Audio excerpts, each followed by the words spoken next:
You're watching ChillyBoy Productions. I'm Larry ChillyBoy Chilson, and this is my review for Avatar: The Way of Water. Now, before we get into this review, make sure to go ahead and click that subscribe button down below so that you can chill with me on each and every one of my latest videos. Avatar: The Way of Water brings audiences back to the magical world of Pandora from famed director James Cameron. This sequel, 13 years in the making, finds Jake Sully and Neytiri when they have a family together, doing everything they can to stay together. They must leave their home and explore the regions of Pandora when an old nemesis resurfaces and they find themselves in the crosshairs of humanity once more. The film, once again, stars Sam Worthington, Zoe Saldana, Sigourney Weaver, and Stephen Lang. Now, I enjoyed the first Avatar, being someone who is really connected to animal issues, specifically nature itself. How could I not enjoy a film that is about conservation, the heart of it, understanding between people? I'm one of the few who actually enjoys Pocahontas. So how could I not enjoy the blue people version of Pocahontas? I also love Murngully, so how could I not enjoy Avatar as well? However, it's not one of my favorite films. It's not one that just blew me away. It was beautiful to look at, of course, but I thought it was just fine. I didn't connect to our characters really as much as I had hoped for in that first film, and that left me feeling like I enjoyed it and kind of left it at that. However, I didn't really know that we needed a sequel, if I'm being honest, and certainly not one 13 years later with the promise of what, three more to come? So I walked into this Avatar sequel with a lot of hesitation. But of course, that didn't stop me from buying the merch because you know I'm a sucker. They get me at that damn concession stand. So I go to AMC and they had this cool little popcorn bucket. It's got the Avatar A. And of course, like everything AMC this year, it lights up. There we go. This sucker lights up. It has the imprints of the animals, also with the glitter, a very watery looking bowl. And what I like about this popcorn bucket is that you can just be a decorative bowl. Like you could just put things in it and chill up on the shelf.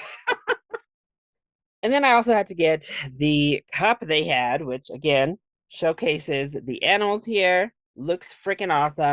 And, you know, got the glitter going on. It has that water effect, which is pretty cool. And it also lights up. So, yeah. So I liked the merch. But what did I think about the film itself? Well, overall, I think that Avatar: The Way of Water is an improvement on the original film. It expands on the lore the first one built up. I enjoyed the more personal story.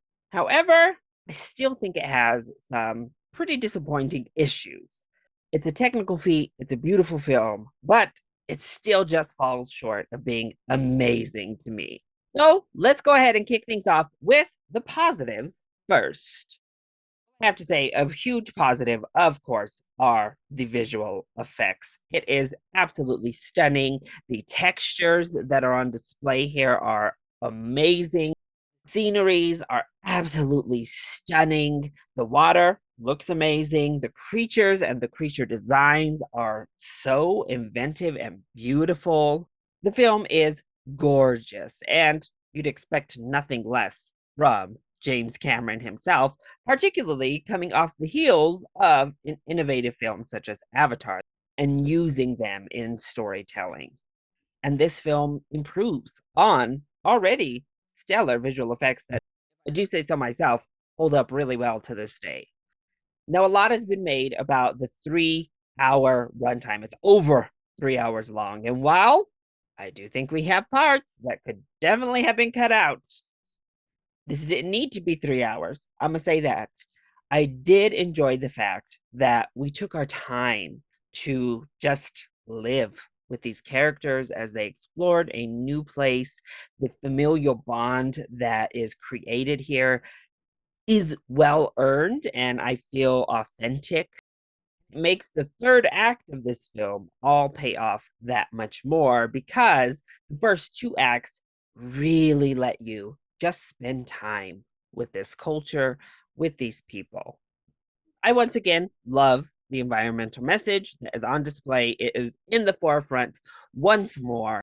Idea of natives and their connection to their planet here and the creatures that they share it with is beautiful as it always is in any story that is depicted.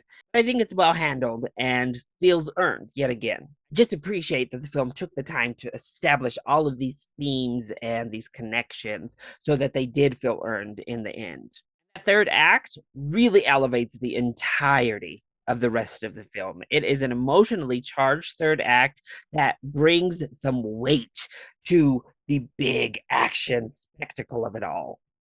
I think ultimately that's why I feel a bit more connected to this sequel than I did the first film, because I felt the emotional weight of that finale.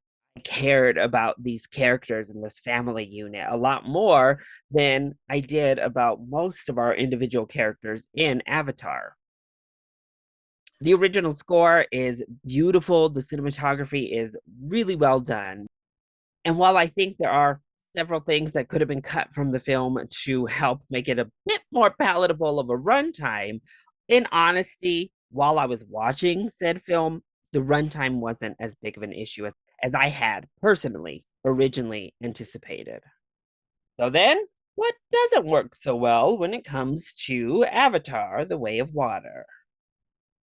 Well, the screenplay isn't great by and large. A lot of this dialogue is quite clunky, particularly the first act.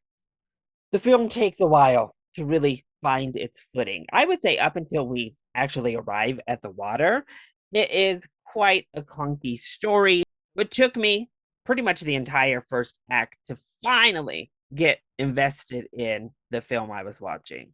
I also really didn't like our motivation for the villain.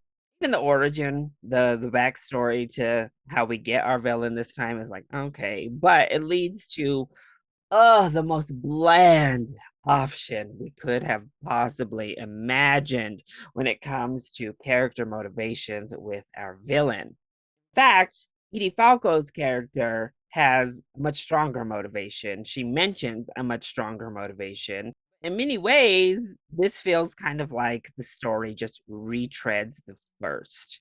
Thankfully, the family aspect helps to differentiate it and really what elevates it above the first. White people taking over indigenous people's lands is once again committing war crimes against nature is once again at the forefront, just like it was in the first film. So, in many ways, it does feel very similar in overall plot, in overall script, and in thematic imagery here.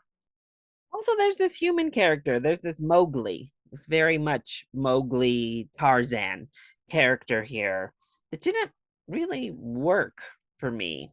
I think he's supposed to really center as a bridge, but he kind of becomes a MacGuffin in the story. He's just kind of a tool. And I don't know. A lot of his stuff was cringe, if I'm being honest. And a lot of his storyline is what I could have cut out of the film altogether. I just wonder how many more films we can go with this same drama being the driving force of conflict. And then we get to the frame rate. I definitely noticed it. Every time it would really kick in, I think the frame rate was actually a mistake, the high-end frame rate, because it would take something that looked beautiful, it would take these visual effects, which obviously looked stunning, and take them from like a nice, realistic, fantastical appearance to artificial. And I think honestly, the cutting edge nature of some of these visual effects, by and large, even outside of the frame rate, really kind of led to some of our characters, the Navi, looking kind of uncanny valley in several moments throughout and not really feeling like real breathing living creatures. Then in the next scene, they felt like actually something I could go and see out here in the real world. It's very inconsistent and honestly a bit jarring, going from that overly artificial aesthetic to the real authentic aesthetic. And it does swing quite a bit as we venture through the film itself. Overall, I did enjoy Avatar: The Way of Water. I think it does improve on most aspects from the first film to deliver a film that has a message and a story I can get behind and just fundamentally enjoy watching, with some great action that delivers a nice emotional action-packed punch by the end. It's not a perfect film. It definitely has some hiccups, and those heavily fall on the screenplay. But I think if you enjoyed Avatar, then you're going to enjoy this sequel. And of course, if you're interested in seeing this film at all, I definitely recommend seeing it on the big screen. Now, I did not see it in 3D. I know people are saying that's how it's intended, blah, blah, blah. I get double vision wearing them damn glasses, and I actually can't even like see the 3D. It doesn't work for me. So it just gives me this headache, and I don't actually experience it. It muddles everything. Maybe the 3D glasses kind of mute the artificial looking aspects as well. So who knows? Maybe that's why some people aren't having that issue. But regardless, see this film if you're interested. However, if you had script issues with that first film, I do think they're going to linger over and you're going to have very similar issues with this one. So that was my review for Avatar: The Way of Water. I hope you enjoyed it. If you did, go ahead, click like down below and subscribe to the channel so that you are always up to date on all of my latest videos. Also, join in on the discussion. Have you checked out The Way of Water? If you have, let me know your thoughts either in the comment section down below, or you can hit me up on Twitter. I love you all so much for your continued support. Thank you for watching, and we'll see you next time. Bye.